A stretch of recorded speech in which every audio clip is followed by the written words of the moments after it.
Hello world, welcome once again to Nuggets of Health. My name is Dr. Gerald and I'm here to talk to you about cough.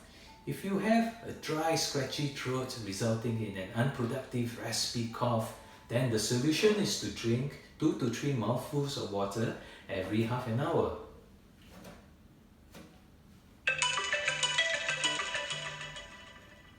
Looks like it's time for me to drink water.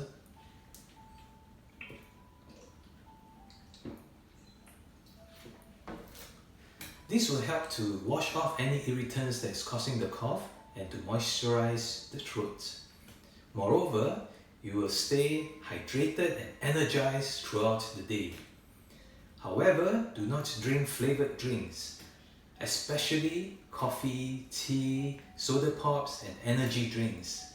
These drinks contain caffeine that makes you pass a lot of urine, resulting in dehydration and a dry throat. So let's drink our way to health, and remember to wear your mask. Try it, it works.